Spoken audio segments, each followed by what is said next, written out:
White house की दौड़ में अब तक का सबसे बड़ा मोड़ सामने आया है। अमेरिकी सदर जो बाइडेन ने आखिरकार डेमोक्रेटिक उम्मीदवार के तौर पर खुद को अलग कर लिया है। वो फिर से चुनाव नहीं लड़ेंगे और उन्होंने डोनाल्ड ट्रंप के खिलाफ डेमोक्रेटिक पार्टी के टिकट की क़यादत करने के लिए नायब सदर कमला हैरिस का नाम लिया है।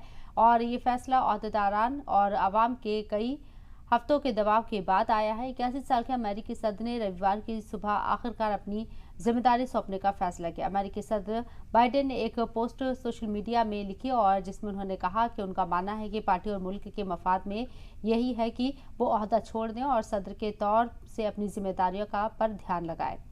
उन्होंने ये भी कहा है कि वो इस हफ्ते के आखिर में मुल्क से खिताब करेंगे। साथ ही उन्होंने कहा है कि इस साल हमारी पार्टी के उम्मीदवार के तौर पर कमला हैरिस के लिए पूरी हिमायत दी जाती है। बाइडेन ने याद दिलाया कि 2020 में कमला हैरिस को नायब सदर के तौर पर चुनना था और 2020 में पार्टी के उम्मीदवार के तौर में उनका अहम फैसला था। पहला ये फैसला था। पिछले कुछ हफ्तों से नायब सदर कमला हैरिस व्हाइट हाउस की फर्स्ट लाइन ऑफ डिफेंस के तौर पर काम कर रही हैं। 59 साल की हैरिस पहली स्याह फाम शख्सियात हैं और साउथ एशिया की पहली खातून है जो अमेरिकी नायब सदर के तौर पर खिदमत करेंगी। और हैरिस ने कहा है कि उनका इरादा ज़्यादा से ज़्यादा वोटों से जीतना है और डोनाल्ड ट्रंप को हराने के लिए मुल्क को एकजुट करने के लिए वो अपनी पूरी ताकत लगा देंगी। नायब सदर और दूसरे डेमोक्रेटिक पार्टी के लीडर ने सदर बाइडेन की बेहतरीन क़यादत की तारीफ की है। यूगोफ पॉल के मुताबिक कमला हैरिस को पहले ही साबिक सदर बिल क्लिंटन और हिलरी क्लिंटन से हिमायत मिल चुकी है। इसके अलावा 79 डेमोक्रेट लीडरान से भी हिमायत हासिल हो चुकी है, लेकिन साबिक सदर बराक ओबामा की तरफ से कोई साफ हिमायत नहीं मिली।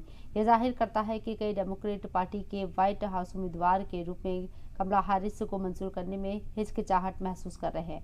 ओबामा ने सिर्फ ट्वीट किया कि डेमोक्रेट एक बेहतरीन उम्मीदवार के नाम का ऐलान करेंगे।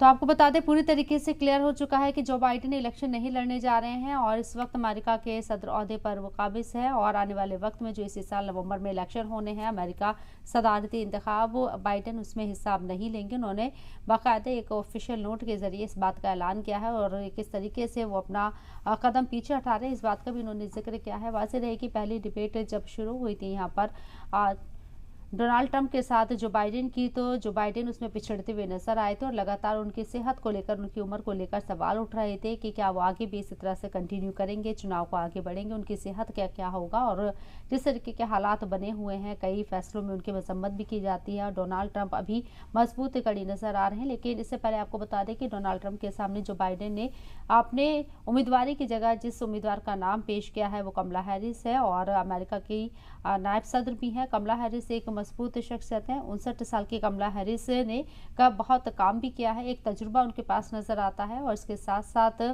और काफ़ी जिम्मेदारियां उनके ऊपर है और उसको बखूबी वो निभाती हुई नजर आ रही हैं।